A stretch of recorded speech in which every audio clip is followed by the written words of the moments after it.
Here's sample test problem number 3.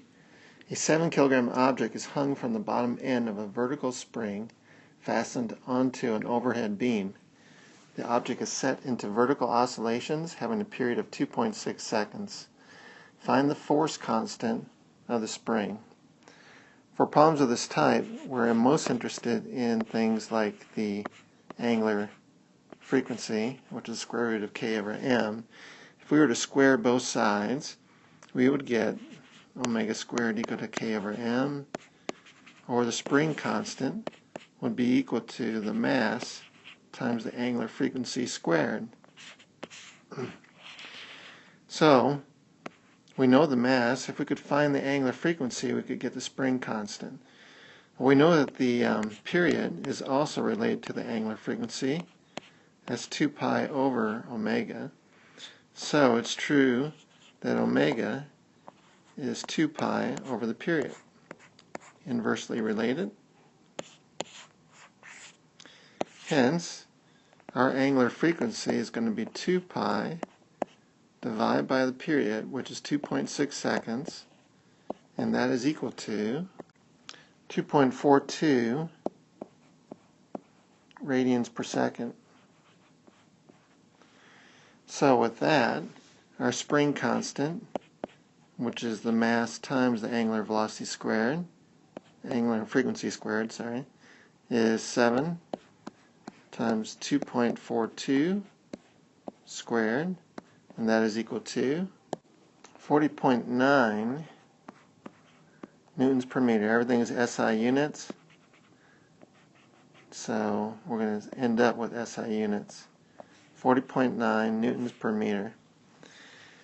Part B, how far did the spring stretch when the 7 kilogram object was first attached to it?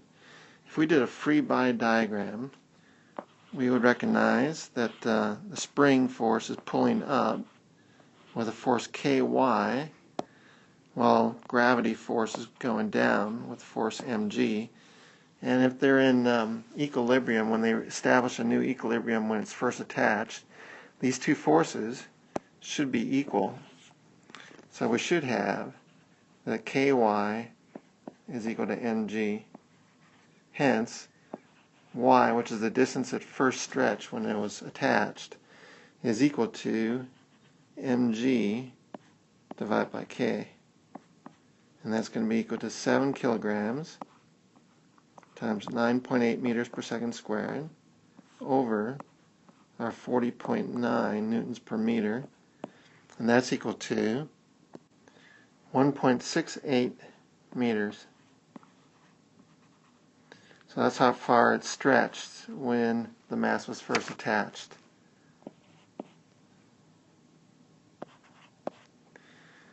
If the amplitude of the oscillation is 0.2 meters, what is the maximum velocity of the mass? Well, once it goes back and forth, it is definitely going to have an angular frequency given by the square root of k over m, and that we have determined to be 2.2 radians per second. If the amplitude is 0.2 meters, then our maximum velocity, which will occur at the equilibrium point, is omega times a. And that's going to be equal to 2.42 times 0.2, which would be 0.48 meters per second.